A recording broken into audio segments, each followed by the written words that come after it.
Hello guys, welcome to Aisha's vlog. ഞങ്ങളിപ്പോൾ ഉള്ളത് high റേഞ്ചിലാണ്, അതായത് എൻ്റെ അമ്മയുടെ ചേച്ചിയുടെ വീട്ടിലാണ്. അവിടുത്തെ കുറച്ച് കാഴ്ചകളാണ് നിങ്ങളിപ്പം കണ്ടുകൊണ്ടിരിക്കുന്നത്. ചുമ്മാ ഒരു വൺ ഡേ വെക്കേഷൻ പോലെ വന്നാണ് ഞങ്ങളിവിടെ. ഇന്ന് തന്നെ ഞങ്ങൾ തിരിച്ച് കോട്ടയത്തോട്ട് പോകുന്നതാണ്. ഇതാണ് ഞങ്ങളുടെ ക്യൂട്ട് പിഞ്ചസ്. കുറച്ചേ ഉള്ളൂ, 2 പേരേ ഉള്ളൂ ആകെ.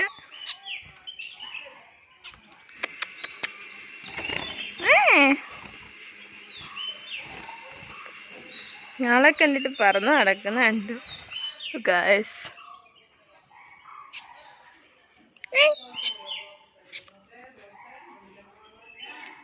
ഇതാണ് സ്ട്രോബെറീസ്, കണ്ടോളൂ ഗൈസ്.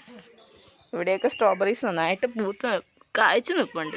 പൂത്തല്ല, കായ്ച്ചു നിൽപ്പുണ്ട്. പക്ഷെ ഞങ്ങളുടെ അവിടെ വെച്ചിട്ടാണെങ്കിലോ ഒന്നും പിടിച്ചു പോലുമില്ല.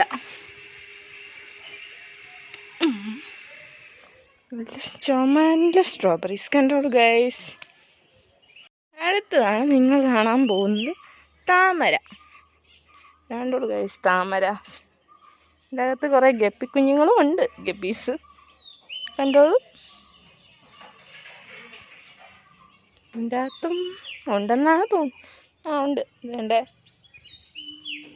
പിന്നെ ഹൈ റേഞ്ച് ആയി കഴിഞ്ഞാൽ മെയിനായിട്ട് ഇല്ലാതിരിക്കുന്ന സാധനം അല്ലല്ലോ ഏലം.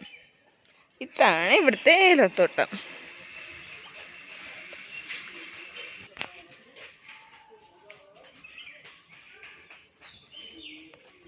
ഇത്രയേ ഉള്ളൂ ഇവിടുത്തെ വിശേഷങ്ങൾ. ഇനി കുറച്ച് കഴിയുമ്പോൾ ഞങ്ങൾ എൻ്റെ അമ്മയുടെ വീട്ടിലോട്ട് പോകുമ്പോഴാണ് ബാക്കി വിശേഷങ്ങൾ അവിടെ ചെന്ന് കാണാം.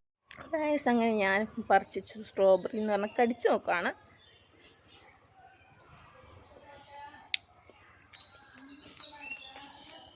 പുളിയും മധുരവും കൂടി ചേർന്നൊരു ടേസ്റ്റാണ് സ്ട്രോബെറിയുടെ.